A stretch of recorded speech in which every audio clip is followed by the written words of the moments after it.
Marilah kita berdoa. Allah Bapa di dalam surga, kami mengucap syukur Tuhan untuk setiap berkat dan anugerah-Mu yang masih boleh kami nikmati hingga hari ini, terutama kesempatan yang Kau berikan untuk kami mendengarkan kebenaran firman-Mu. Kiranya Engkau pun berkenan menolong kami agar kami dapat memahami dengan baik dan menerima dengan baik firman Tuhan.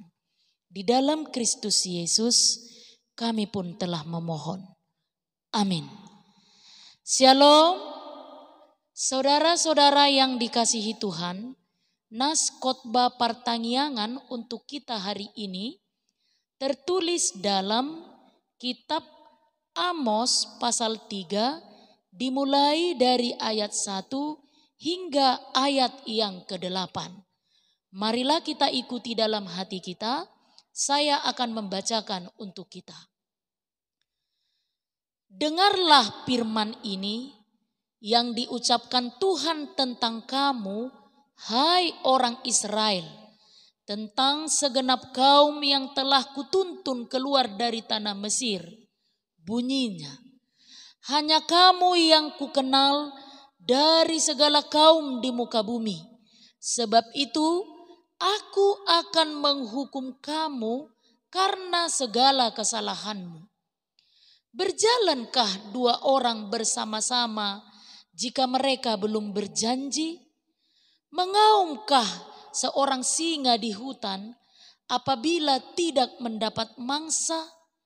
Bersuarakah singa muda dari sarangnya jika belum menangkap apa-apa?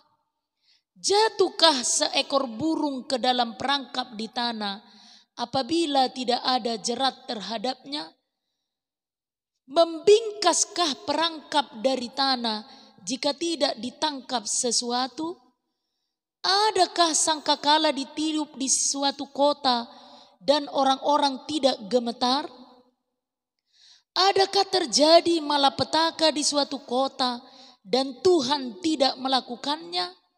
Sungguh, Tuhan Allah tidak berbuat sesuatu tanpa menyatakan keputusannya kepada hamba-hambanya para nabi.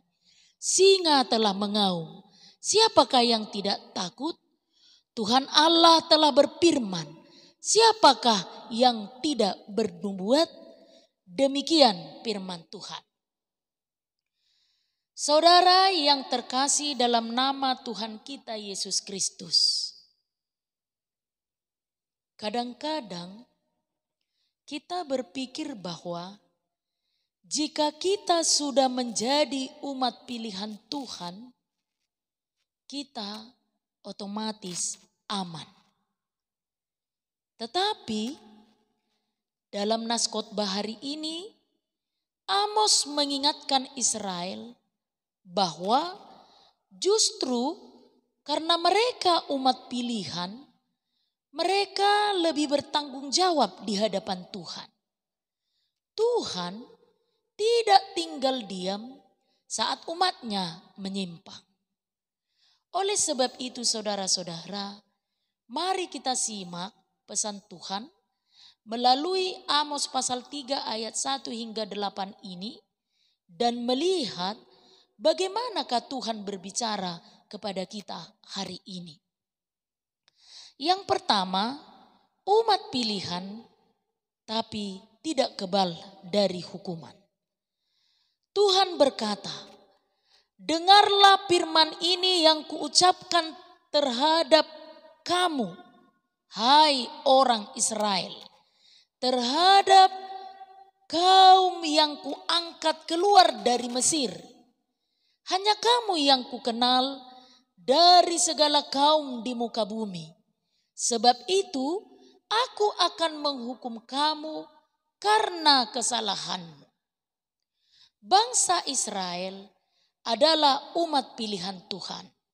Tetapi itu bukan berarti mereka bebas melakukan apa saja tanpa konsekuensi. Justru karena mereka dipilih, mereka dituntut untuk hidup sesuai dengan standar Tuhan. Mungkin Ini yang menyebabkan orang percaya sering berpikir, saya kan sudah Kristen, saya sudah rajin ke gereja, saya pastilah aman. Tapi apakah hidup kita sungguh mencerminkan kehendak Tuhan? Hidup sebagai umat pilihan Tuhan bukan hanya soal identitas, tetapi juga soal tanggung jawab. Lalu yang kedua, saudara-saudara yang terkasih, dari ayat ini kita belajar, tidak ada sesuatu yang terjadi tanpa sebab. Amos memberikan serangkaian pertanyaan retoris untuk menunjukkan bahwa segala sesuatu terjadi karena ada sebabnya. Dapatkah dua orang berjalan bersama jika mereka belum berjanji? Adakah singa mengaum di hutan kalau tidak mendapat mangsa? Adakah burung jatuh ke perangkap kalau tidak ada umpan? Semua ini menunjukkan prinsip dasar, yaitu setiap akibat ada penyebabnya. Setiap akibat ada penyebabnya. Ketika malapetaka menimpa Israel, itu bukan kebetulan. Itu adalah tanda bahwa ada sesuatu jalan yang salah dalam hubungan mereka dengan Tuhan. Saudaraku, kadang kita mengalami kesulitan dalam hidup dan bertanya, kenapa ini terjadi? Kita harus bertanya juga, apa yang Tuhan ingin sampaikan melalui kejadian ini? Apakah ada dosa yang kita biarkan? Apakah kita menjauh dari Tuhan? Tuhan sering berbicara melalui keadaan dan kita harus peka terhadapnya. Yang terakhir, yang ketiga, saudara-saudara yang terkasih, Tuhan tidak pernah berbicara tanpa tujuan.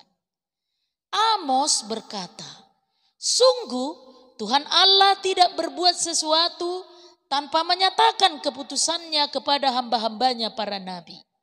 Singa telah mengaum, siapakah yang tidak takut? Tuhan Allah telah berfirman, siapakah yang tidak bernubuat? Saudara-saudara, ketika Tuhan berbicara, itu adalah peringatan yang serius. Sama seperti ketika kita mendengar auman singa, kita akan segera waspada dan siap. Begitu juga dengan ketika Tuhan berbicara, kita tidak bisa mengabaikannya. Tuhan berbicara bukan hanya di zaman Nabi Amos, tetapi juga hari ini. Dia berbicara melalui firman-Nya, melalui Roh Kudus, bahkan melalui keadaan sekitar kita. Apakah kita mau menerima dan mendengar? Kalau Tuhan sudah berbicara tentang keadilan, kita akan tetap hidup dalam kebencian.